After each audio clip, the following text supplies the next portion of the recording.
سلام دوستان. اژیرنیا پچین یا که چربگیری جگر این بیماری است که در اثر جمع شدن چربی برزیاد در جگر به وجود می آید. مشکل در آن است که این بیماری در دوره اول هیچ علامتی را از خود نشان نمی دهد و فقط بعد سنجش طبی ممکن است که آشکار شود. قبل از آنکه خوراک‌های فایده آور در وقت این بیماری را فهمیم، بیایید اول 5 محصولی را شناسیم که باید از نقشه خوراک خود برآوریم. نوشاکی‌های اسپرتی. نوشاکی اسپرتی روند بی‌ضررکنی جگر را خلل‌دار می‌کند.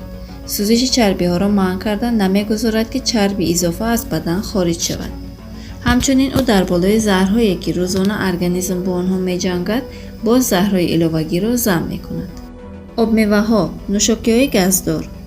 آب میوه‌ها همان آب و شکر هستند که خیلی آسان به چربی جگر مبدل می‌شوند و نوشاکی‌های گازدار باشد در ترکیبشان کالری‌های نالازم، موادهای بی‌غذا، رنگ کننده ها، کنسروانت و بعضی علاوگی ها دارند که برای ارگانیسم و جگر زهری آشکار به حساب می روند. بریانی ها. همه نماد بریانی خیلی برای ارگانیسم ضررآورند، چون که برای جگر و روده قوس محصولات زهرآلود حاصل می کنند. هنگام سرخ کردن محصولات حتی چرب‌های فایده آور آنها نیز حل شده و زهر مبدل می گردد. ترانس ژیر یا که چرب‌های فربه کننده. از همه نماد مارگارین ها، کرم ها، سس و مایونز گریزید. اینها بدترین و خطرناکترین چربی ها برای جگر و بدن به حساب می روند. حسیب ها. تمام نماد حسیب ها با مقدار زیاد در ترکیبشان چربی دارند و مقدار گوشت آنها خیلی کم است. با توجه اتیکت محصولاتی را که می خرید بخوانید و خودتان متوجه خواهید شد. حالا 9 محصول فایده‌ناک در بیماری چربی جگر. قهوه. تحقیقات نشان دادند که کسانی که قهوه می نوشند نسبت شخصانی که آن را کم استعمال می کنند کمتر به بیماری چربی جگر گرفتار می شوند. کافئین ترکیب قهوه فرمنت های جگر را به مقدار زیاد پست می کند و ریسک این بیماری را کمتر می کند. سبزیجات مقدار چرب جگر را کم می کنند تا می توانید سبزیجات را استعمال کنید.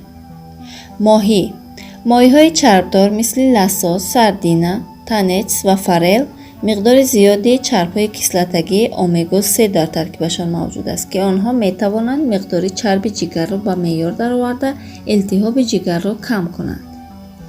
اویاس، کشتکاری غله‌دانگی. کشتکاری غله‌دانگی مثل جو انرژی لازم برای بدن را تامین می‌کند و به خاطر آنکه در ترکیبش سلولوز دارد در آدم حسی سری را به وجود آورده وزن را متعادل نگاه می‌دارد. چهارمغز و دانگی ها. چهارمغز از چربی کسلتگی امگا 3 بای هست و تحقیقات نشان می‌دهد که آدمانی که بیماری های چربی جگر دارند و چهارمغز و دانگی می‌خورند فعالیت جگر را خیلی بلند می‌بردارند.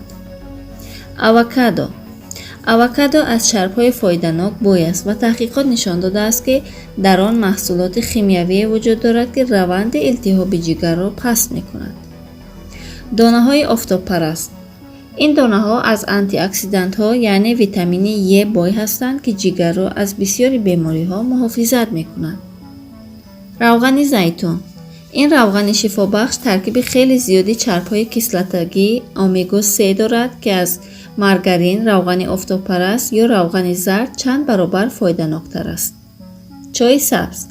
تحقیقات نشان دادند که چای سبز چربگیری جگر را کم می کند، اما نتیجهش هنوز پوره آموخته نشده است. همچنین تاثیر چای سبز بر روی چرب جگر و بهتر شدن فعالیت آن آموخته می شود. اما این عمیق است که چای سبز مقدار کلسترول را پست کرده خواب را آرام می کند.